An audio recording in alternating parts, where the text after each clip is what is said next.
हे हमारे सर्वशक्तिमान पिता परमेश्वर, हे हमारे उद्धार करता प्रभु यीशु मसीह, और हे शांतिदायक पवित्र आत्मा, आज की संध्याकालीन आराधना में हम आपका स्वागत करते हैं और आपकी उपस्थिति के लिए आप तीनों को हृदय की गहराइयों से हम धन्यवाद देते हैं। भजन संहिता 119 अपने आप में एक अद्भुत भजन है। कुल मिलाकर इसमें 176 पद है, 176, और 8 पदों का एक समूह है। अद्भुत भजन है ये, जो परमेश्वर के वचन की खूबसूरती को बयान करने वाला है। और इस भजन में हम अद्भुत बातों को लिखा हुआ पाते हैं। भजनकार लिखते हैं यहाँ पर, आहा मैं तेरी व्यवस्था से कैसी प्रीति रखता हूं, दिन भर मेरा ध्यान उसी पर लगा रहता है। जी हाँ प्यारे भाइयों और बहनों, अब जबकि आज से हम 40 दिन की आराधना में, स्तुति में, भजनों को गाने में, वचन को पढ़ने में, वचन पर मनन करने में अपना ध्यान केंद्रित करेंगे। लेंट के इन 40 दिनों में, जिसका प्रारंभ हम ऐश वेडनेसडे से कर रहे हैं, आज की भस्म बुधवार की आराधना से कर रहे हैं, हमारे लिए कितना अनुपम होगा, हमारे लिए कितना लाभदायक होगा, आशीषमय होगा कि हम दिन भर अपना ध्यान परमेश्वर के वचन की ओर लगा कर रखें, क्योंकि ये वचन अद्भुत हैं। भजनकार लिखते हैं, मैंने अपने पांवों को हर एक बुरे रास्ते से रोक रखा है, जिससे मैं तेरे वचन के अनुसार चलूं। जी हाँ प्यारे भाइयों और बहनों, जब हम परमेश्वर के वचन के अनुसार चलते हैं, परमेश्वर के वचन में लिखी गई आज्ञाओं का पालन करते हैं, तो हम स्वतः ही बुराई के रास्ते से, पाप के रास्ते से अलग हो जाते हैं और हम प्रभु यीशु मसीह में धार्मिकता का जीवन व्यतीत करते हैं। भजनकार लिखते हैं, तेरा वचन मेरे पांव के लिए दीपक और मेरे मार्ग के लिए उजियाला है। ये कितना अद्भुत वचन है परमेश्वर का, जो हमारा मार्गदर्शन करता है दिन प्रतिदिन के जीवन में, जीवन के उतार और चढ़ाव में, आनंद और दुख के समय, जब हम घोर अंधकार से भरी हुई तराई में से होकर चलते हैं, तो भी ये वचन हमारे साथ रहता है। बड़ा अद्भुत ये वचन है, हमारे पांव के लिए दीपक, हमारे पथ के लिए उजियाला बन जाता है ये वचन। और भजनकार लिखते हैं, तेरे वचन मुझको कैसे मीठे लगते हैं, वे मेरे मुंह में मधु से भी मीठे हैं, शहद से भी मीठा ये वचन है। और हमारा प्रभु यीशु मसीह भी, जिनकी उपासना हम करते हैं, वो चांदी से भी कीमती हैं, सोने से भी महंगा है। तो आइए आज के इस ऐश वेडनेसडे की आराधना को, भस्म बुधवार की आराधना को, हम अपने उद्धारकर्ता प्रभु यीशु मसीह के नाम की महिमा करते हुए प्रारंभ करें। पहले गाएंगे गीत, तेरी उपासना करूं सर्वशक्तिमान, ना कोई तेरे समान। और उसके बाद, यीशु तू है चांदी से भी कीमती, सोने से भी महंगा।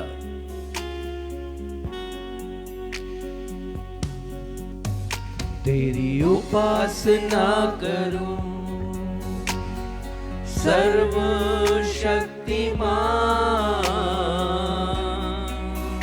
कोई तेरे समान। तेरी उपासना करूं शांति के राजकुमार, यही तो मैं करना चाहूं।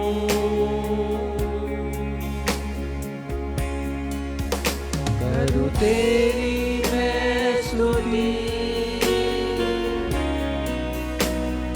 तू है मेरी धार्मिकता।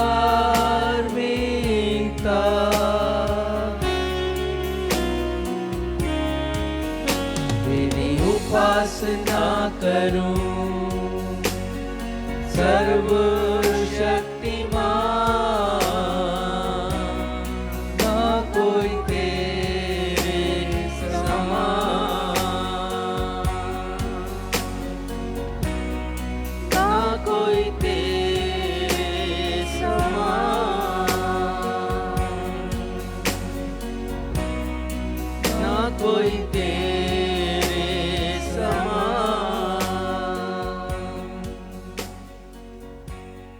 जी हाँ प्यारे भाइयों और बहनों, हमारे प्रभु यीशु मसीह के तुल्य कोई नहीं, उनके जैसे दूजा और कोई नहीं।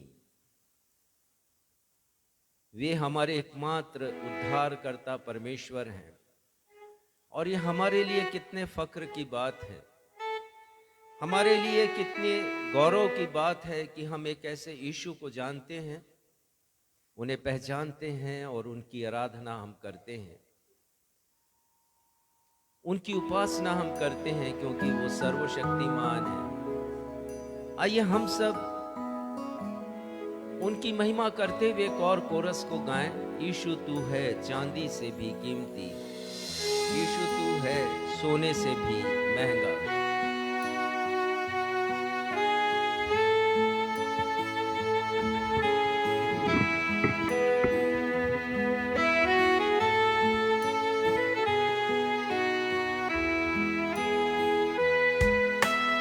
यीशु तू है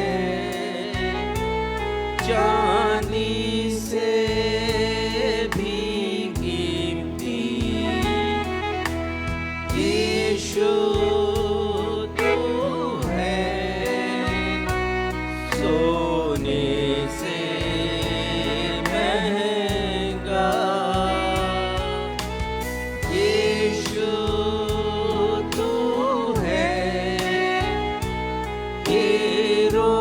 से भी उत्तम। मैं तुझसे बढ़कर कुछ नहीं चाहूं,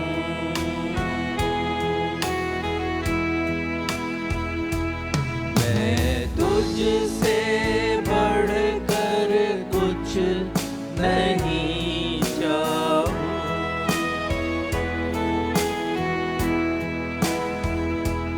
मैं तुझसे बढ़कर कुछ नहीं चाहूं।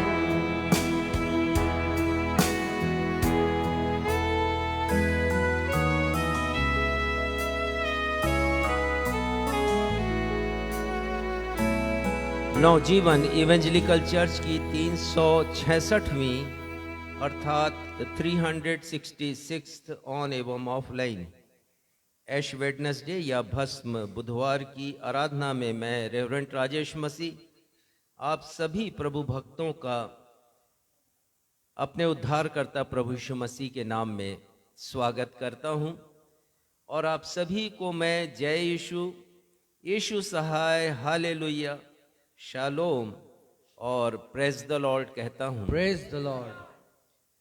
जैसा कि आप सब जानते हैं कि आज ऐश वेडनेसडे या भस्म बुधवार का दिन है।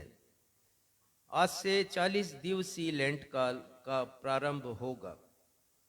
बहुत सी कलीसियाओं में यह आज से प्रारंभ होकर पाम संडे या खजूर के रविवार के दिन समाप्त होगा और बहुत सी कलीसियाओं में इस दरमियान पड़ने वाले 5 रविवारों को लेंट पर्व मनाया नहीं जाता। अतः ऐसी कलीसियाओं में इस पर्व को गुड फ्राइडे के दिन तक मनाया जाएगा। हमारी कलीसिया लेंट पर्व को आज से आरंभ कर पाम संडे के दिन तक मनाती है।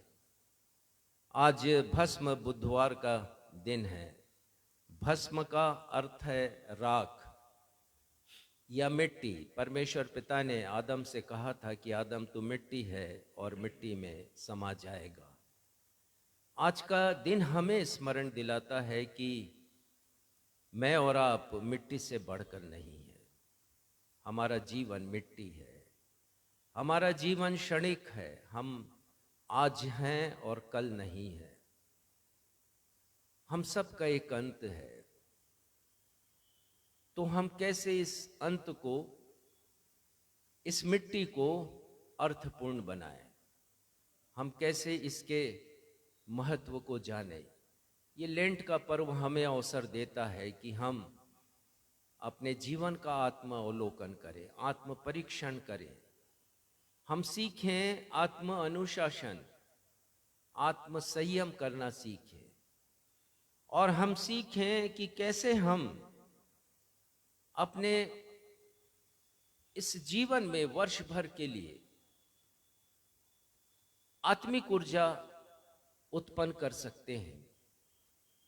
परमेश्वर के वचन को पढ़कर, उस पर मनन करके कैसे हम एक ताकत उत्पन्न कर सकते हैं। जैसे प्रभु यीशु मसीह 40 दिन 40 रात निराहार रहे और शैतान आया है उन्हें गिराने के लिए, उन्हें उनके अभिप्राय से हटाने के लिए, लक्ष्य से दूर ले जाने के लिए 3 कठिन परीक्षाएं यीशु के सामने हैं। पर प्रभु यीशु मसीह उन परीक्षाओं का सामना करते हैं केवल परमेश्वर के वचन के द्वारा। तो ये 40 दिन हमें अवसर देते हैं कि हम अधिक से अधिक वचन को पढ़ें, वचन की गहराई में जाएं। कितना अच्छा है ये लेंट का समय। तो आइए हम आज इसका प्रारंभ करें और हम सब एक गीत गाएं जो आज के विषय से संबंधित है कि हमारा जीवन, मसीह जीवन एक यात्रा है और इस यात्रा में हमें एक ऐसे मार्ग पर चलना है जो सच्चा मार्ग है। इस गीत को मिलकर हम सब गाएंगे। सच्चा तो है मार्ग प्रभु का, बढ़ते जाना है। आंधी आए तूफान आए ना घबराना है, बढ़ते जाना है। जीवन में कितने भी दुख आ जाएं, तकलीफें आ जाएं, परेशानियां आ जाएं, हमें घबराना नहीं है, हमें बढ़ते जाना है। जी हाँ प्यारे भाइयों और बहनों, यही हमारा जीवन है।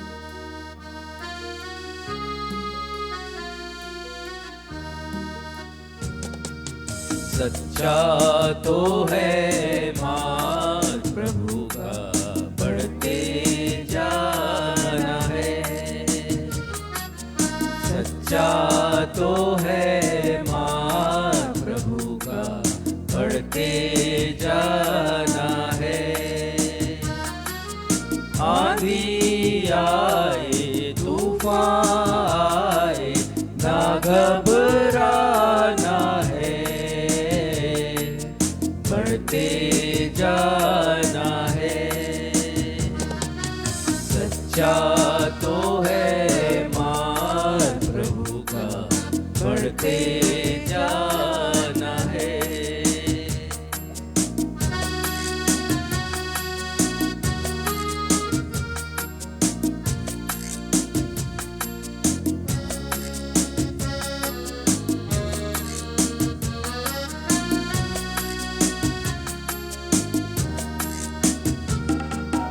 एक रात चेले नाव पर चढ़े थे, उस पार जा रहे थे। आई अचानक जोरों की आंधी, चेले घबरा गए थे।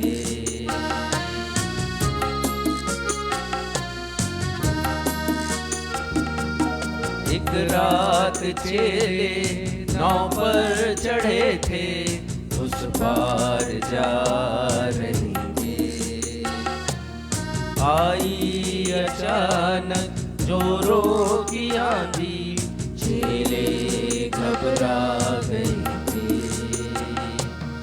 यीशु जी चलकर वहाँ वहाँ पर आए, यीशु जी चलकर वहाँ पर आए, लहरों को थाम लिया,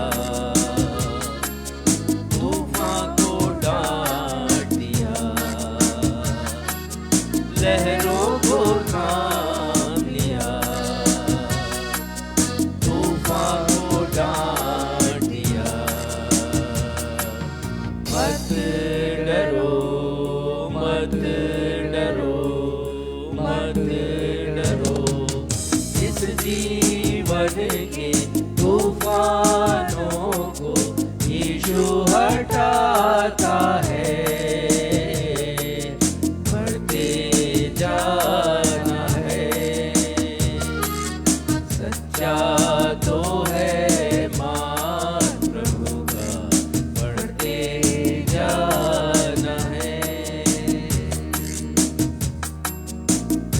ये गीत मरकुस रचित सुसमाचार उसके चौथा अध्याय पद संख्या 35 से 39 और भजन संहिता 121 पर आधारित है, हमारे जीवन से ताल्लुक रखता हुआ। और जैसा मैंने बताया कि हम एक जीवन यात्रा में, एक मसीही जीवन यात्रा में शामिल होता है और उस जीवन में अनेक तूफान आते हैं, लेकिन यीशु हमारे साथ है। हम अपनी नजरों को उन तक उठाएं। आइए इस दूसरे पद को हम गाएं।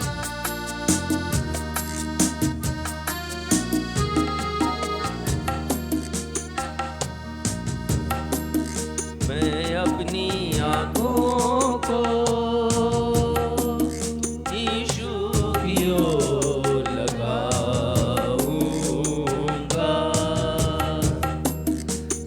ये सामर्थ को यीशु से अपने पाऊंगा।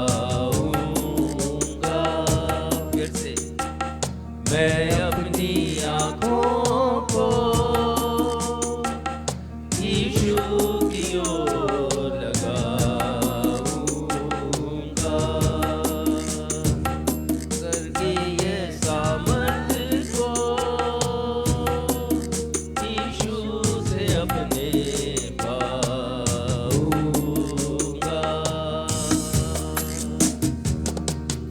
यीशु हमारा रक्षक है, दाहिनी ओर आड़ है, यीशु हमारा रक्षक है, दाहिनी ओर आड़ है, ना तो दिन की धूप से,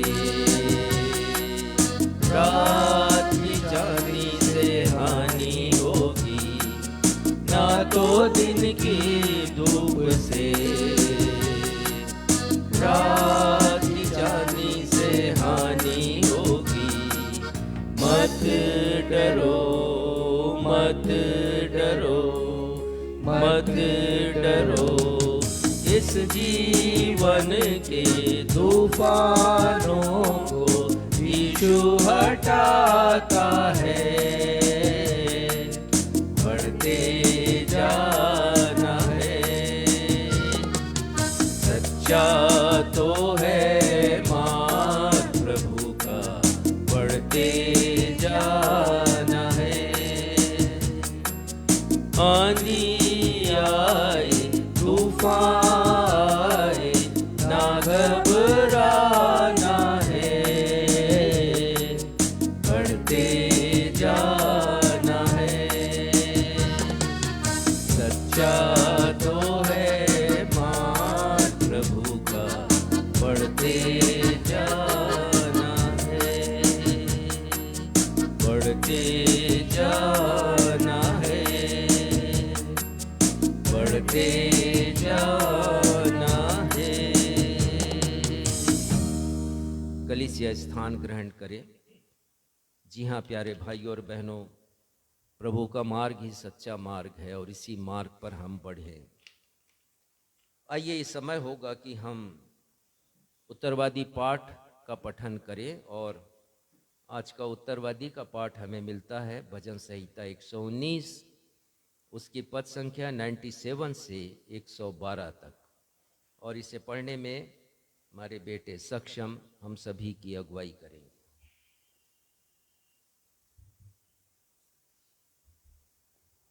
आइए हम सब मिलकर धर्मशास्त्र से निकालने भजन संहिता अध्याय 119 पद संख्या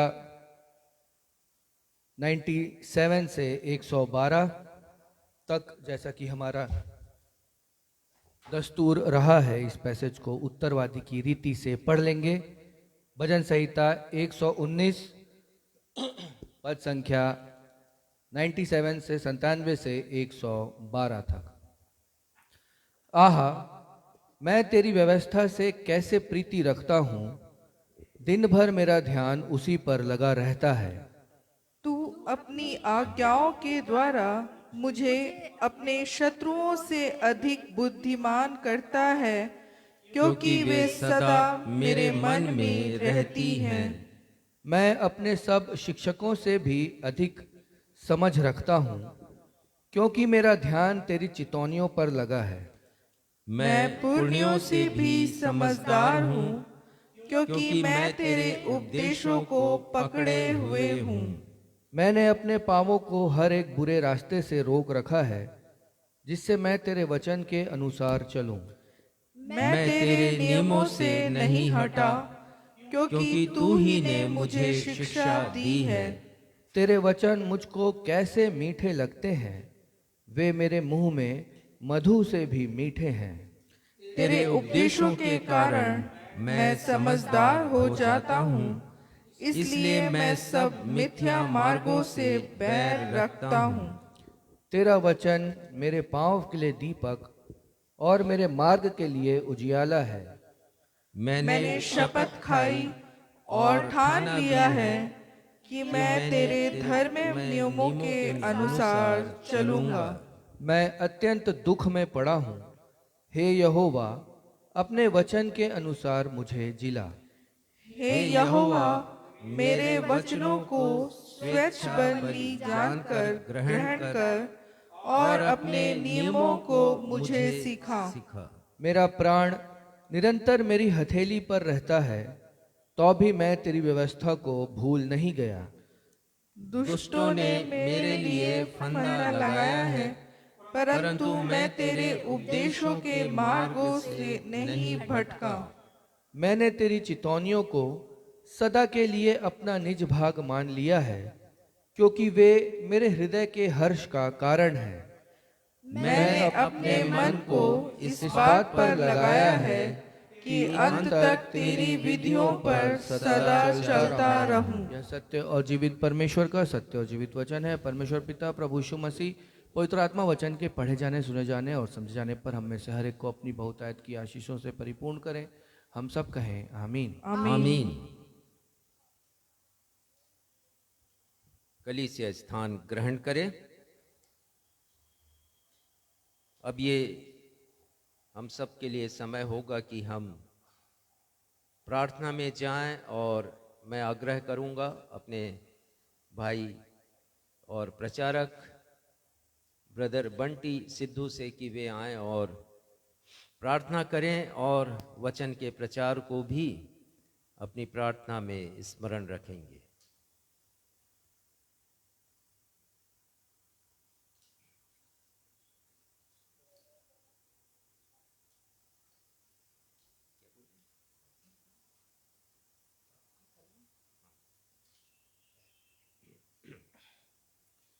आइए हम सभी प्रार्थना करें। धन्यवाद करते हैं आकाश और पृथ्वी के मालिक, सेनाओं के यहोवा, आपके प्रिय बेटे हमारे उद्धारकर्ता यीशु मसीह के नाम से हम सभी आपके अनुग्रह के सिंहासन के पास आते हैं। हम आपका धन्यवाद करते हैं प्यारे पिता, ये अवसर हमें मिला है प्रभु। एक बार आज पिता परमेश्वर, जिस प्रकार आपके खादिम ने बताया है कि खुदा बाप आज ऐश वेडनेसडे है प्रभु, भस्म बुधवार है प्रभु। प्यारे पिता खुदा बाप, जिंदा पिता परमेश्वर, भस्म जिस तरह उन्होंने बताया कि मिट्टी में मिल जाती है, लेकिन खुदा बाप इस मिट्टी को एक अवसर है कि वो आपके वचन के साथ मिलके खुदा बाप हालेलुया उसमें दुगनी जान आ जाए। प्यारे पिता, मैं आपका धन्यवाद करता हूँ। अब से लेके पिता परमेश्वर खुदा बाप हालेलुया जिंदाबाद बाप समानी उस पाम संडे तक पिता परमेश्वर हम सभी तेरे वचन के साथ लिपटे रहें, तेरी वाणी के साथ लिपटे रहे खुदा बाप, और दुगनी पिता परमेश्वर मस्सा दुगनी पिता परमेश्वर आशीष पा के प्रभु हम संसार में पिता परमेश्वर तेरे नाम को, तेरे कलाम को, तेरे वचन को पिता परमेश्वर हम बोल सकें। प्रभु हम आपका धन्यवाद करते हैं पिता, जिस प्रकार पिता परमेश्वर आपके बेटे हमारे उद्धारकर्ता यीशु मसीह 40 दिन निराहार रहे खुदा बाप, और खुदा बाप उन्होंने पिता परमेश्वर अपने आप को शून्य करके पिता उन परीक्षाओं पे जो शैतान कर रहा था उन पे विजय पाई आपके वचन के द्वारा। इन पिता परमेश्वर दिनों में हम वचन में पिता परमेश्वर और बढ़ने पाए पिता, आत्मा में और बढ़ने पाए पिता परमेश्वर, ताकि आने वाले समय की बड़ी परीक्षाओं से हम पार हो जाएं। हम आपका धन्यवाद करते हैं पिता परमेश्वर कि ये अवसर हमको मिला है। हम आपका शुक्रिया करते हैं पिता। आगे के समय को हम आपके हवाले कर देते हैं। सारी मान, महिमा, इज्जत, जलाल आपके नाम को मिले। इस प्रार्थना को यीशु मसीह के नाम से मांगते सुने और कबूल करें। सब कहें आमीन। आमीन।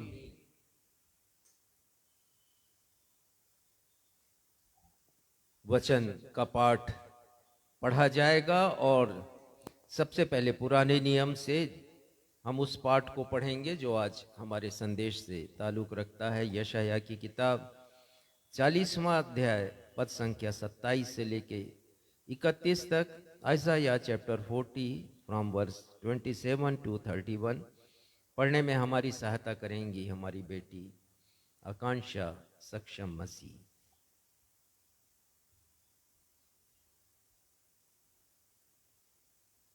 आप सबों को जय मसीह की।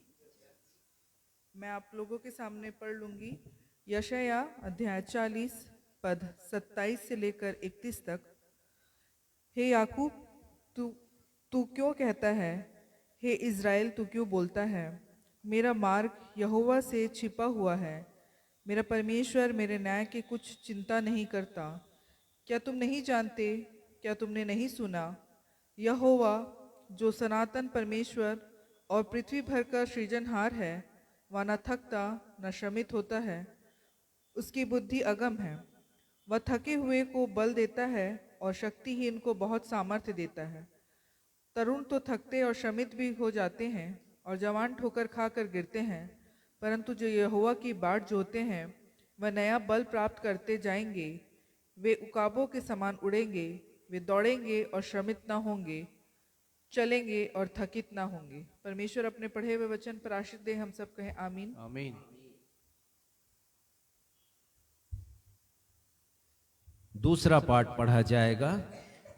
पत्रियों में से पढ़ने में हमारी सहायता करेंगी श्रीमती बीना राजेश मसीह, और जो पाठ पढ़ा जाएगा उसकी घोषणा वे स्वयं करेंगी। मैं दूसरा पाठ आप लोग के समक्ष पढ़ लूंगी। पहला कुरिन्थियों अध्याय 9 पद 22 से 27 तक।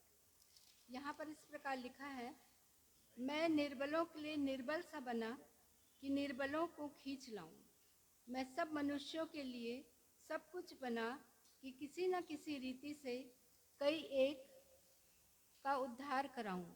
मैं यह सब कुछ सुसमाचार के लिए करता हूँ कि औरों के साथ उसका भागी हो जाऊं। क्या तुम नहीं जानते कि दौड़ में तो दौड़ते सभी हैं, परंतु इनाम एक ही ले जाता है। तुम वैसे ही दौड़ो कि जीतो। हर एक पहलवान सब प्रकार का संयम करता है। वे तो एक मुरझाने वाले मुकुट को पाने के लिए यह सब कुछ करते हैं, परंतु हम तो उस मुकुट के लिए करते हैं जो मुरझाने का नहीं। इसलिए मैं तो इसी रीति से दौड़ता हूँ, परंतु लक्ष्यहीन नहीं। मैं भी इसी रीति से मुक्कों से लड़ता हूँ, परंतु उसके समान नहीं जो हवा पीटता हुआ लड़ता है। परंतु मैं अपनी देह को मारता, कूटता और वश में लाता हूँ, ऐसा न हो कि औरों को प्रचार करके मैं आप ही किसी रीति से निकम्मा ठहरूं। यह परमेश्वर का जीवित एवं सत्य वचन है। परमेश्वर इसके पढ़े सुने जाने पर हम सब को आशीष प्रदान करें। हम सब कहें आमीन। आमीन।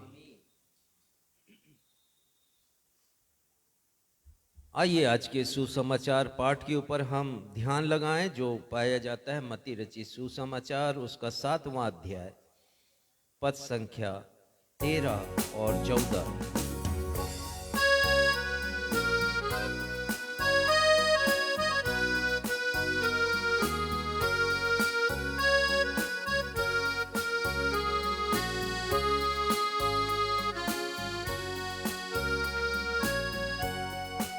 सुसमाचार का पाठ हम सब पढ़ेंगे। उसके सम्मान में हम सब अपने स्थानों पर खड़े हो जाएं।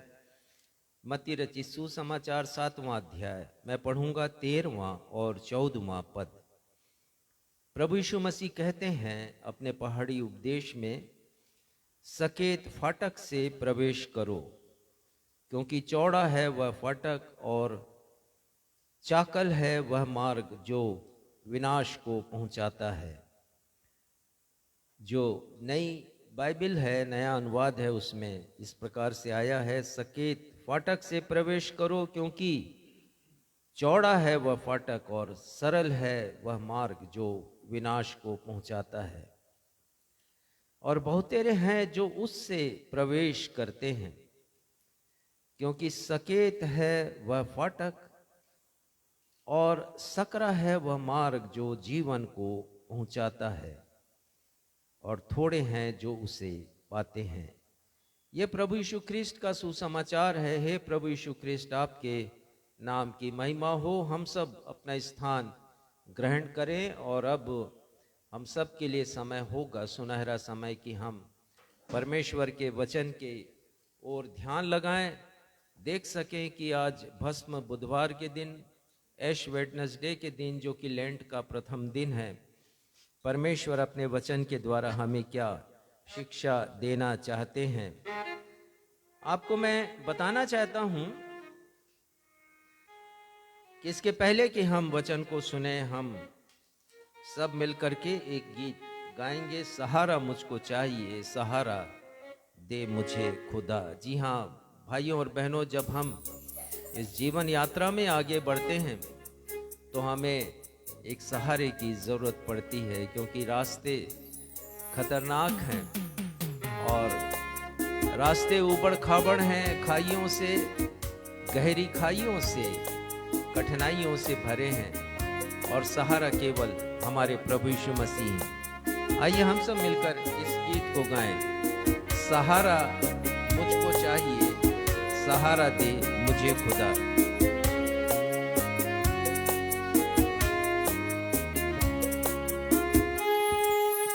सहारा मुझको चाहिए, सहारा दे मुझे खुदा।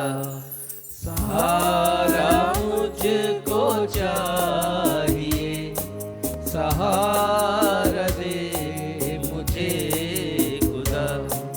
मुझे संभाल मैं गिरा, मुझे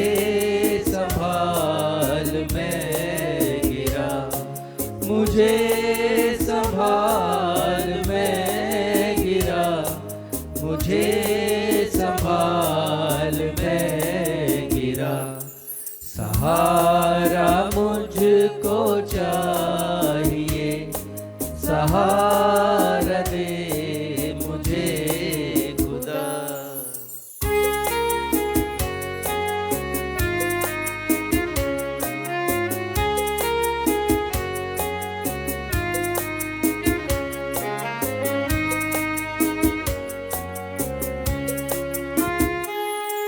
कठिन है रास्ते बहुत, हर एक मोड़ पर खतर।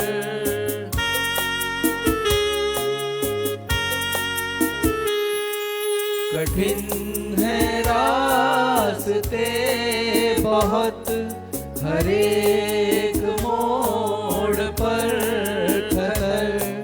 अंधेरे सायों को हटा, दिखा दे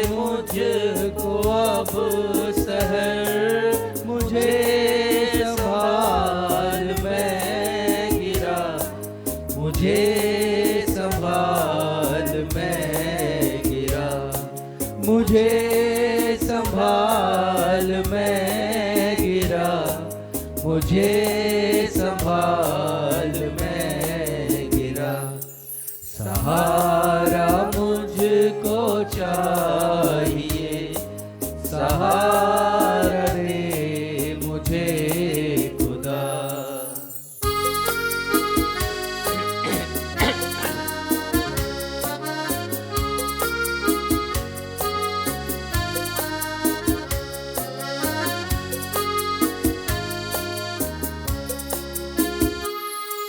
जहाँ के रास्तों पे मैं अकेले चल न पाऊंगा,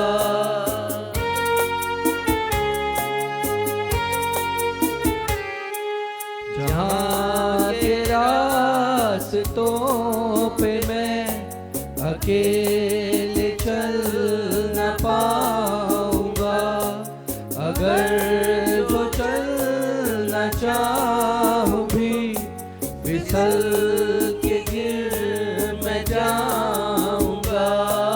मुझे संभाल, मैं गिरा। मुझे संभाल, मैं गिरा। मुझे संभाल, मैं गिरा। मुझे संभाल, मैं गिरा। सहारा मुझको चाहिए, सहारा दे मुझे खुदा। सहारा मुझको चाहिए, सहारा दे मुझे खुदा। कलीसिया स्थान ग्रहण करें। आज का संदेश जिसके ऊपर आज हम मनन करेंगे वो उसका विषय है मसीही जीवन एक यात्रा है, जिसे मैं बार बार आपके सन्मुख कह रहा हूं कि हम एक यात्रा में शामिल हैं, हर एक मसीही जन। और इस यात्रा को हम सबको आत्म संयम के साथ आत्म परीक्षण करते हुए सहनशीलता से पूरा करना है। मैं फिर से बताऊंगा, मसीही जीवन एक यात्रा है जिसे मुझे और आपको आत्म संयम के साथ आत्म परीक्षण करते हुए और सहनशीलता का महान गुण धारण करते हुए पूरा करना है और अवश्य पूरा करना। इसमें एक शब्द मैंने जोड़ा है, अवश्य। इस विषय की व्याख्या करूंगा। मसीही जीवन एक यात्रा है जिसे आत्म संयम, जिसका मतलब क्या है? आत्म अनुशासन। जैसे हम अपने शरीर के लिए एक अनुशासन बना के रखते हैं कि इतने बजे सोना है, इतने बजे हमें उठना है, इतने बजे नहाना है और इतने बजे हमें नाश्ता करना है। दिन भर का अनुशासन हम बना के रखते हैं। तो इस आत्मिक यात्रा में भी एक अनुशासन बना के रखना है संयम के साथ, और आगे आत्म परीक्षण करते जाना है। मतलब दिन प्रतिदिन के जीवन में या इस यात्रा में ये देखना है कि हम कहां पर पहुंचे हैं। ये है आत्मिक जांच, आत्म परीक्षण, कि हमें ये देखना है कि हम कितने आगे बढ़ चुके हैं। कहीं इस यात्रा में रुक तो नहीं गए हैं हम कहीं पर। और उसके बाद आत्म शुद्धिकरण करना है, अर्थात उन बुराइयों को जो हमारे जीवन में है। इस आत्मिक यात्रा में वो बुराइयां जो हमें रोक रही हैं इस यात्रा को पूरी करने में, उन्हें हमें दूर करना, ये आत्म शुद्धिकरण है। और दुख हो चाहे मुसीबत हो, सहनशील बनना है, क्योंकि ये साधारण यात्रा नहीं है। इसमें हमारी सहनशीलता की परीक्षा भी होगी, हम कितने सहनशील हैं। इंग्लिश में इसके लिए एक बहुत अच्छा शब्द आया, परसीविरेंस, अर्थात दुख में, मुसीबत में, परेशानियों में, परीक्षाओं में स्थिर खड़े रहने की क्षमता। हमारी जो क्षमता है, हमारी जो एबिलिटी है, इसे साबित करना है, अपनी योग्यता को। और इस यात्रा को एक और बात है, दुख के साथ नहीं, आनंद के साथ हमें पूरा करना है। इस पूरे लेंट काल में जो कुछ हम सीखते हैं, आत्मसंयम के द्वारा, आत्मानुशासन के द्वारा, आत्म परीक्षण के द्वारा, आत्मशुद्धिकरण के द्वारा और सहनशीलता के द्वारा, उसका प्रदर्शन हमें वर्ष भर करना है। कितना अच्छा ये पर्व है। लेकिन अनेक कलीसियाओं में न ही आज का दिन ऐश वेडनेसडे मनाया जाता और न ही 40 दिन का लेंट काल, एक अद्भुत समय मनाया जाता है। जब ऐसी कलीसिया के प्रभु भक्त अपने पास्टर से पूछते हैं तो उनकी कलीसिया के पास्टर बोलते हैं, लेंट का शब्द कहीं लिखा नहीं है बाइबल में। ये कितना नासमझी से भरा हुआ उत्तर है। और दूसरा उत्तर उनका ये होता है कि इसमें पाखंड बहुत होता है। मैं कहता हूं कि ऐसे पास्टर और उनकी कलीसियाओं में ज्यादा पाखंड है। ये पाखंडी पास्टर हैं, क्योंकि ये पास्टर बड़ा दिन मनाते हैं जिसके दिन का कहीं कोई उल्लेख नहीं, और तो और ये नया साल मना लेते हैं जिसका कहीं कोई विवरण नहीं परमेश्वर के वचन में। इससे बढ़ करके पाखंडी पास्टर और कौन होंगे। मैं तो कहता हूं, यदि पर्व को मनाना है तो उसको सार्थक मनाएं, चाहे बड़े दिन का पर्व क्यों ना हो। लेकिन ऐसे पास्टर जो पाखंडी पास्टर हैं, वो बड़े दिन का पर्व भी उसके अर्थ के अनुसार नहीं मनाते। ये लोग भूल जाते हैं कि जिस पाम संडे को मनाते हैं ये, और खजूर का रविवार मनाकर रैली निकालते हैं बच्चों की, और फिर मॉन्डी थर्सडे मनाते हैं जिस दिन प्रभु भोज स्थापना दिवस मनाया जाता है, और साथ ही गुड फ्राइडे का पर्व मनाते हैं, 7 वाणियों के ऊपर प्रकाश डालते हैं और उसके बाद पुनरुत्थान का पर्व मनाते हैं। ये भूल जाते हैं कि इन सभी का प्रारंभ आज के दिन से होता है। आज के दिन के 40वें दिन पाम संडे का पर्व मनाया जाता है, और उसके चौथे दिन मनाया जाता है प्रभु भोज स्थापना दिवस, जिस दिन हम सब मिलकर के प्रभु की ब्यारी में शामिल होते हैं और उस दिन को स्मरण करते हैं जब प्रभु यीशु मसीह ने सेलिब्रेट किया अपने शिष्यों के साथ। और फिर प्रभु यीशु मसीह के क्रूस के ऊपर दिए गए बलिदान को हम स्मरण करते हैं गुड फ्राइडे में, 7 वाणियों। उन सभी का आरंभ कब से होता है? आज के दिन से। ये पास्टर, पाखंडी पास्टर भूल जाते हैं। मैं कहूँगा कि आप इनके विचार में और इनकी व्याख्या में, इनके एक्सप्लेनेशन में आप नहीं जाएं। और यदि कोई ऐसा पास्टर है जिसे बड़ी चोट पहुंच रही हो कि मैंने ऐसा कहा है, तो मुझसे बात कर सकते हैं। मैं उनको बताऊंगा, समझाऊंगा कि अपने लोगों को सही शिक्षा दे। लेंट के लिए कह देते हैं कि तो कहीं आया नहीं इसका उल्लेख बाइबल में। कितनी बातों का उल्लेख परमेश्वर के वचन में नहीं है, लेकिन हम उसे सेलिब्रेट करते हैं।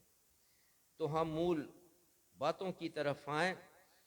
और मैं ये कहना चाहूँगा दूसरी बात, कि जहाँ पर ये सेलिब्रेट किया जाता है वहाँ पर पाखंड होता है, इसमें कोई शक नहीं होता है। क्योंकि बहुत से लोगों को मैंने देखा एज ए पास्टर कि लोग कहते हैं, पादरी साहब हमने 40 दिन का उपवास रखा है। अरे भाई, किस लिए रखा है उपवास?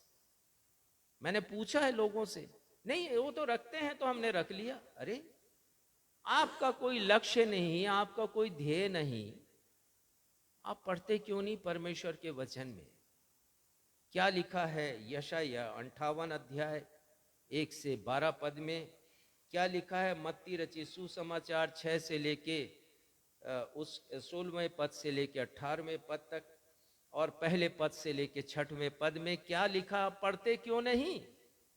क्यों नहीं पढ़ते आप? लूका रचित सुसमाचार 13 अध्याय 12 से 15 में क्यों नहीं पढ़ते और एक लक्ष्य बनाकर रखते अपने इस उपवास के पीछे? क्या आप उपवास जो करते हैं उसमें जो अन्न बचता है उसके मूल्य को आप गरीबों के मध्य में बांटते हैं? क्या आप ऐसा करते हैं? बहुत से लोग तो इसमें मांस और भी अन्य बातों का त्याग करते हैं, लेकिन कभी सोचते हैं कि जो हमने त्याग किया उसका एक मूल्य है, और परमेश्वर के वचन के अनुसार हमें उन लोगों की सेवा करनी है जो जरूरतमंद है। तो इस प्रकार का पाखंड भी ना करें कि दूसरों के लिए ठोकर खाने का कारण हो। पर इसके बारे में यदि शिक्षा लेना चाहें तो आप मुझसे बातचीत कर सकते हैं और मैं आपको सही बताऊंगा परमेश्वर के वचन के अनुसार, क्योंकि जब से मैंने लेंट को जाना है, लेंट की खूबसूरती को जाना है, मैं समझता हूं कि इससे बेहतर पर्व और कोई नहीं है। ये 40 दिन प्रदर्शित करते हैं ए टाइम ऑफ प्रिपरेशन, तैयारी का समय, आत्मिक तैयारी का समय। आप कैसे तैयार हो सकते हैं आत्मिक रूप से? दूसरी बात, a time of God's nearness, परमेश्वर की निकटता में आप कितने अधिक बने रहते हैं।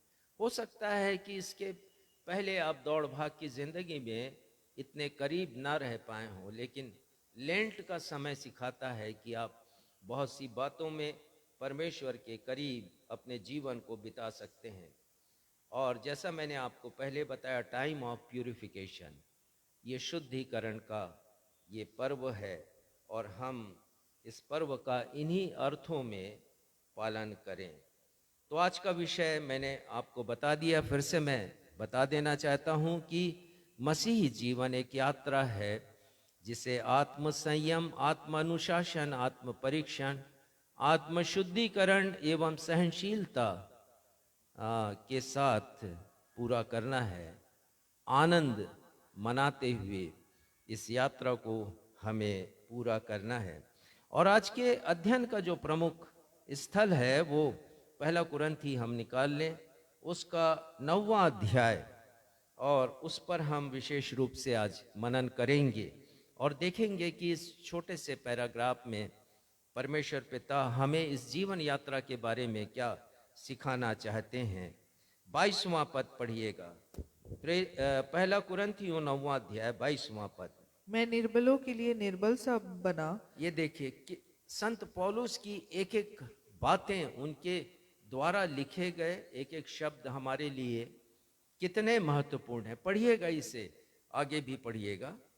कि निर्बलों को खींच लाऊं, मैं सब मनुष्यों के लिए सब कुछ बना कि किसी न किसी रीति से कोई एक का उद्धार कराऊं। उनके जीवन का एक लक्ष्य है, किसी न किसी रीति से मैं उद्धार लोगों का कराऊं, किसी न किसी तरीके से। उनका पूरा जीवन इसी अभिप्राय में लगा रहा है कि प्रभु यीशु मसीह जिस अभिप्राय को लेकर आए, मानव जाति के उद्धार को, उस उद्धार के कार्य को वो पूरा करें। और यहां पर कह रहे हैं वो कि किसी न किसी रीति से मैं कई एक मनुष्यों का उद्धार कराऊं। कितना अच्छा लक्ष्य है। अब ये लेंट के समय में क्या ये लक्ष्य हमारा ना बन जाए कि हम उद्धार की बातें करें, लोगों को उद्धार प्रदान करें, कुछ ऐसा करें जिससे लोगों के आत्मिक जीवन में बढ़ोतरी हो, उद्धार के मार्ग पर वो लोग आगे बढ़ सकें। ये प्रयास हमारा होना चाहिए। और उसके बाद पढ़िएगा 23वां पद। मैं यह सब कुछ सुसमाचार के लिए करता हूँ। देखिए, पहला लक्ष्य है उद्धार कराना। कितना अच्छा लक्ष्य है संत पौलुस का। और दूसरा लक्ष्य है उनके जीवन का कि मैं सुसमाचार का प्रचार करूं। लेंट का समय हमें अवसर देता है कि हम गवाही दें। न जाए आप अन्य जातियों के सामने, अरे भाई हमारे ही लोगों के मध्य में गवाही देने का अनेक कारण है, क्योंकि सब लोग बचाए हुए नहीं हैं। हम अपने लोगों के जीवन में अपनी गवाही दे सकते हैं, उनके जीवन को उद्धार तक लेके आ सकते हैं। मत सोचिएगा मसीही परिवार में हमने जन्म लिया तो हमारी बपौती हो गई उद्धार, कभी भी नहीं सोचिएगा। इसके लिए हम ना जाएं भले अन्य जातियों के मध्य में, जिन्हें नहीं पता है उद्धार के बारे में, उन्हें बताने। अरे अपने लोगों के मध्य तो बताइए, परिवार के लोगों के मध्य तो बताइए, उनको तो खींच लाइए यीशु के पास। उनके जीवन का लक्ष्य है। और इसके बाद वो खेल जगत में आते हैं संत पौलुस, और 3 प्रकार के जो खेल खेलने वाले लोग हैं या एथलीट्स हैं, उनका उल्लेख वो करते हैं, उदाहरण देते हैं। वो 3 प्रकार के लोग कौन कौन से हैं, पहले हम ये देखेंगे। 24वां पद पढ़िएगा। क्या तुम नहीं जानते कि दौड़ में तो दौड़ते सभी हाँ, हैं, वो बोलते हैं कि एथलेटिक्स के बारे में, दौड़ने वालों के बारे में वो बातचीत करते हैं। तो पहला कौन है? धावक। धावक कौन है? जो दौड़ता है। किसमें दौड़ता है? जब दौड़ की प्रतियोगिता होती है। और दूसरा देखिएगा 25वां पद। हर एक पहलवान, यहां पर पहलवान का उदाहरण देते हैं। पहला उदाहरण धावक का है, रेसर का है, जो रेस में शामिल होता है, जो दौड़ता है। और दूसरा वो है जो पहलवान है, जो कुश्ती लड़ता है। और तीसरा देखिएगा 26वां पद। इसलिए मैं तो इसी रीति से दौड़ता हूँ, परंतु लक्ष्यहीन नहीं। मैं भी इसी रीति से मुक्कों से लड़ता हूँ। मुक्कों से लड़ता हूं। कौन लड़ता है मुक्कों से? जो बॉक्सर होता है ना, जो बॉक्सिंग, इधर ध्यान दो, जो बॉक्सिंग करता है उसका उदाहरण वो दे रहे हैं, बॉक्सर का। तो पहला कौन है? एथलीट है, जो दौड़ता है। दूसरा कौन है? पहलवान है। और तीसरा कौन है? जो बॉक्सर है। आइए हम इनके जीवन को देखें, हम क्या सीखते हैं। और बहुत अच्छी बात संत पौलुस हमें सिखाते हैं। पहले देखेंगे एन एथलीट के बारे में, 24वां पद फिर से आप पढ़ दीजिए। क्या तुम नहीं जानते कि दौड़ में तो दौड़ते सभी हैं, परंतु इनाम एक ही ले जाता है। तुम वैसे ही दौड़ो कि जीतो। देखिए कितनी अच्छी शिक्षा है। एक धावक के जीवन से संत पौलुस हमें सिखा रहे हैं कि तुम भी वैसे ही दौड़ो जैसे एक धावक दौड़ता है। धावक के जीवन की विशेषता क्या है? धावक के जीवन की विशेषता ये है, जो भी रेस में शामिल होता है उसका एक लक्ष्य होता है, उसका एक एम होता है। 100 मीटर की दौड़ है तो उससे 100 मीटर की दौड़ उसको पूरी करना है। 200 मीटर, 500 मीटर, 1000 मीटर, चाहे कितनी भी लंबी दौड़ क्यों ना हो, उसके जीवन का लक्ष्य है कि मैं जाकर जो रिबन है, रेड रिबन है, मैं उसका स्पर्श करूं, जो फिनिश लाइन है उसको मैं पार करूं। क्या हमने इस जीवन में कुछ लक्ष्य बनाया है? तुम वैसे ही दौड़ो कि जीतो। हम किसके लिए दौड़ रहे हैं? जीतने के लिए दौड़ रहे हैं इस मसीही जीवन की यात्रा में, कि हारने के लिए दौड़ रहे हैं? सोचने की बात है। ये लेंट के दिन हमें शिक्षा दें, हमें सिखा दें कि हम दौड़ें तो ऐसा दौड़ें कि पुरस्कार अर्जित करके लेके आए। एक लक्ष्य है यहां पर संत पौलुस की ओर से, तुम वैसे ही दौड़ो कि जीतो। इंग्लिश में आया है Run your race in such a way that you may seize the prize and make it yours. कि ना सिर्फ तुम इनाम को जीतो लेकिन उस इनाम को अपने लिए बना लो। तो जो बड़े बड़े धावक हैं या छोटे धावक हैं उन सबको मेडल मिलता है, और आपने देखा होगा कि वो मेडल वो सजा कर रखते हैं। किसी को सोने का मेडल मिलता है, किसी को चांदी का, किसी को कांसे का, या किसी को ट्रॉफी मिलती है। जो भी मिलता है, जो लक्ष्य तक पहुंचता है उसे पुरस्कार मिलता है और वो अपने ड्राइंग रूम में सजा कर रखता है। हमारे पास सजाने के लिए क्या है? मसीही जीवन में क्या सजाया है हमने? क्या हम उस दौड़ को दौड़ रहे हैं जिसका लक्ष्य है यीशु के पास पहुंचना? क्या उस दौड़ में हम शामिल हैं? देखिए, वो अपने जीवन के द्वारा उदाहरण देते हैं। फिलिपियों निकालिए 3 अध्याय और उसका 12वां पद। फिलिपियों 3 अध्याय और उसका 12वां पद। यह मतलब नहीं कि मैं पा चुका हूँ या सिद्ध हो चुका हूँ, पर उस पदार्थ को पकड़ने के लिए दौड़ा चला जाता हूँ। हाँ, उस इनाम को पकड़ने के लिए, उस पुरस्कार को पकड़ने के लिए मैं दौड़ा चला जाता हूँ। मैं अपनी दौड़ में ईमानदार हूँ। संत पौलुस का कहना है, क्या हम अपनी दौड़ में ईमानदार हैं?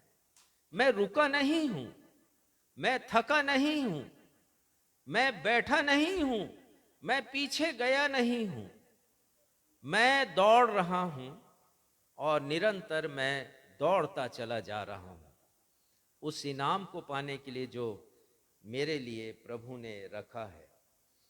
13वां पद पढ़िएगा। हे भाइयों, मेरी भावना यह नहीं कि मैं पकड़ चुका हूँ, परंतु केवल यह एक काम करता हूँ कि जो बातें पीछे रह गई हैं उनको भूलकर आगे की बातों की ओर बढ़ता हूँ। बहुत बार तो हम घर गृहस्थी में व्यस्त हो जाते हैं, बहुत बार तो नौकरी में व्यस्त हो जाते हैं, बहुत सी बातों में हम व्यस्त हो जाते हैं। संत पौलुस क्या लिख रहे हैं?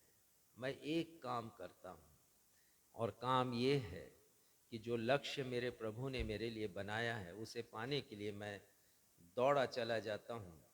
14वां पद पढ़िएगा। निशाने की ओर दौड़ा चला जाता हूँ ताकि वह इनाम पाऊं जिसके लिए परमेश्वर ने मुझे मसीह यीशु में ऊपर बुलाया है। देखिए, ये है बुलाहट मसीही जीवन की। परमेश्वर ने मुझे भी बुलाया, परमेश्वर ने आपको भी बुलाया। आप उस बुलाहट का प्रत्युत्तर कैसे दे रहे हैं? आपकी कॉलिंग क्या है? क्या आपने जाना कि बस भेड़िया धसान आप दौड़ रहे हैं? एक कहावत है, भेड़िया धसान, जैसे भेड़िया या भेड़ें दौड़ती हैं एक के पीछे एक, वैसे ही हम भी दौड़ रहे हैं। यकीन मानिए, ये संसार अंधी दौड़ में दौड़ रहा है, शामिल है एक अंधी दौड़ में। संत पौलुस लिखते हैं कि मैं लक्ष्यहीन नहीं दौड़ता, बेठिकाने नहीं दौड़ता हूं। मेरा एक लक्ष्य है मेरे जीवन का। और 1 कुरिन्थियों 9वां अध्याय और 24वें पद में वो साफ साफ लिखते हैं कि तुम वैसे ही दौड़ो कि जीतो। कैसे जीतेंगे? इस मसीही जीवन की दौड़ को हम कैसे जीतेंगे? ध्यान रखिए कि ये दौड़ आसान नहीं है, क्योंकि इस दौड़ को रोकने वाले बहुत से तत्व हैं, बहुत सी बातें हैं। पढ़िएगा एक पद, इब्रानी 12 अध्याय पहला पद। इब्रानी 12 अध्याय पहला पद। इस कारण जबकि गवाहों का ऐसा बड़ा बादल हमको घेरे हुए है, तो आओ हर एक रोकने वाली वस्तु और उलझाने वाले पाप को दूर करके वह दौड़ जिसमें हमें दौड़ना है धीरज से दौड़ें। देखिए, यहां पर इब्रानी के लेखक भी एक धावक की बात कर रहे हैं। ये जो दौड़ है मसीही जीवन की दौड़, वो दौड़ कोई फास्ट रेस नहीं है, पर ये धीरज की दौड़ है। जैसे मैराथन होता है, 42 किलोमीटर की एक रेस होती है। जिसे एक विशेष अंदाज में धीरे धीरे दौड़ना पड़ता है और लक्ष्य की ओर पहुंचना पड़ता है। अब यहां पर जो लेखक कह रहे हैं, हर एक रोकने वाली वस्तु, तो आप एक धावक की कल्पना कीजिए। एक धावक सूट पहन करके कभी नहीं दौड़ता, या एक धाविका कभी भी मेकअप करके, साड़ी पहन करके, ऊंचे हिल की सैंडल पहनकर नहीं दौड़ती। ये कैसे दौड़ते हैं? वो हर एक चीजें जो दौड़ में घर्षण पैदा करती हैं और उनको आगे बढ़ने से रोकती हैं, उसको वो ये लोग क्या करते हैं? उतार देते हैं। कम से कम वस्त्र अपने शरीर में पहनते हैं ताकि वायु का घर्षण ना हो। और वही बात ये यहां पर लिख रहे हैं, रोकने वाली वस्तु। तो इस दौड़ में, मसीही जीवन की दौड़ में, बहुत सी बातें रोक लेती हैं।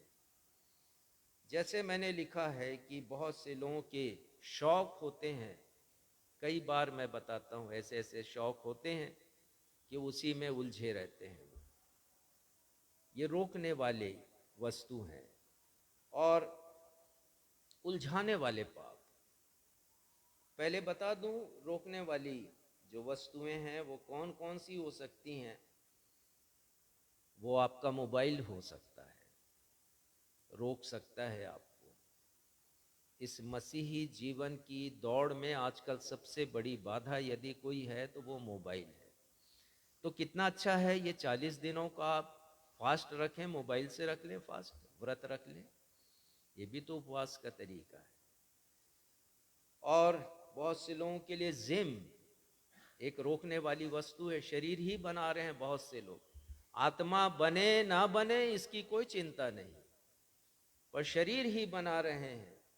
बहुत से लोगों के लिए टीवी एक साधन बन जाता है इस जीवन यात्रा को रोकने के लिए। और फैशन बहुत से लोगों का शौक होता है, उसी के पीछे पड़े रहते हैं। बहुत से लोग दोस्ती में इतना वक्त गंवा देते हैं गपशप करने में कि उनके पास समय नहीं रहता। ये रोकने वाली वस्तु है। और आगे कहते हैं उलझाने वाले पाप। ये क्या है? छोटे पाप और बड़े पाप। छोटे पाप है झूठ बोलना, ईर्ष्या करना, चुगली करना, किसी की बुराई करना। ये छोटे छोटे पाप, ये उलझा देते हैं आपको और आपको यात्रा में आगे बढ़ने से रोकते हैं, पुरस्कार जीतने से वंचित कर देते हैं। और फिर बड़े बड़े पाप हैं, चोरी है, मारपीट है, व्यभिचार है, नशा है। और इब्रानी के लेखक कहते हैं इन सब को दूर करके, तो लेंट का समय आपको ये अवसर देता है कि यदि ऐसी बातें हैं, मैंने कहा आपसे, आत्मा का शुद्धिकरण, प्यूरिफिकेशन, ये समय है कि हम आत्म परीक्षण करें, क्या ये बातें हैं?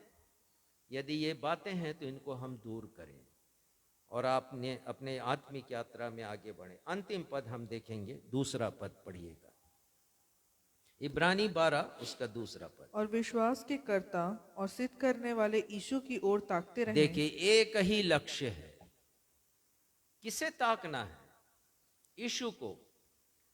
तो जो धावक होता है वो किसे देखता रहता है? वो केवल अपने अंतिम लक्ष्य को। वो जो लाल धागा होता है ना, जो फिनिश लाइन होता है, केवल उसको ही देखता है और तेज गति से दौड़ता जाता है, दौड़ता जाता है, दौड़ता जाता है, ताकि पहले नंबर पर वो आ जाए। यहां हमारा लक्ष्य क्या है? वो लिखते हैं, विश्वास के कर्ता और सिद्ध करने वाले यीशु की ओर ताकते रहें। केवल यीशु, ओनली जीसस, वही हमारे जीवन के लक्ष्य होने चाहिए। अपने आगे के संदेश को मैं यहीं पर विराम देता हूं। आइए हम अपने स्थानों पर खड़े हो जाएं और फिर से हम गाएं, सहारा मुझको चाहिए, सहारा दे मुझे खुदा। इसके तीसरे पद को हम गाएंगे और उसके बाद प्रार्थना से और आशीष से आज की इस भस्म बुधवार की आराधना को हम समाप्त करेंगे।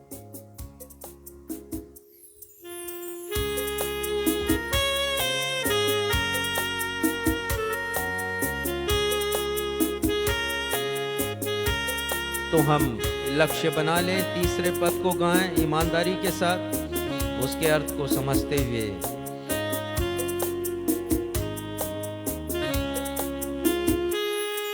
ये बोझ जो गुनाहों का मैं लेके आज चल रहा,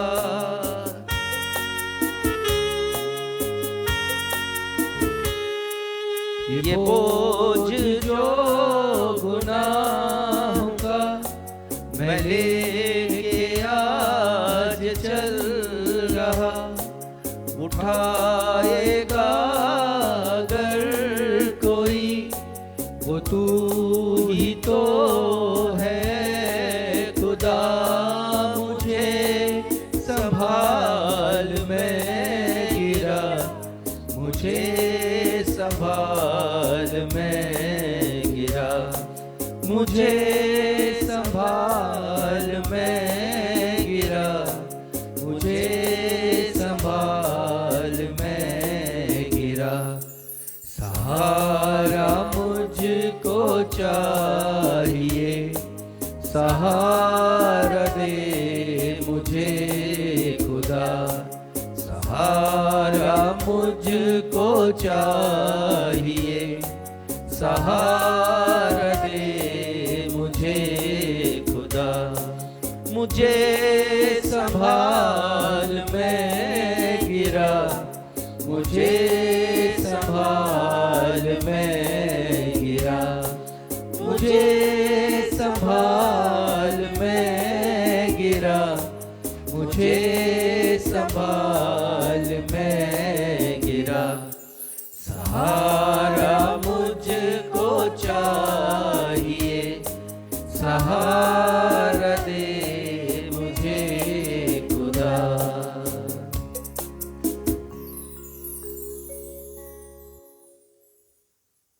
प्रार्थना में जाएं। हमारे परमेश्वर पिता, धन्यवाद देते हैं आपकी प्रत्येक व्यवस्था के लिए। आपने अनेक नियम विद्वानों के द्वारा, पवित्र लोगों के द्वारा ठहरा दिए हैं कि हम उसका पालन करें, उसके सही अर्थों में, सही मर्म में, ताकि पिता हम आपकी आशीषों को पा सकें। और लेंट भी उसमें से एक है। होने दीजिए पिता, ये समय हम सभी के लिए आत्मिक भरपूरी का समय हो। ये समय हमारे लिए शैतान को पराजित करने का समय हो। पिता, जिस दौड़ के बारे में आज हमने सीखा है, जिस यात्रा के बारे में हमने सीखा है, होने दीजिए हमारे हृदय में स्थान प्राप्त करें। इसलिए अब हे प्रभु भक्तों, अपने विश्वास पर दृढ़ता से स्थिर रहो और जो जो बातें आज आपने वचन से सीखी हैं उन्हें थामे रखो। अब हमारे अद्वैत पिता परमेश्वर का प्रेम, हमारे उद्धारकर्ता प्रभु यीशु मसीह का अनुग्रह और शांतिदायक पवित्र आत्मा की सहभागिता हम में से प्रत्येक के साथ अब से लेकर हमारे उद्धारकर्ता प्रभु यीशु मसीह के दूसरे आगमन तक हमेशा बनी रहे। हम सब कहें आमीन। आमीन। जय मसीह की। जय मसीह की।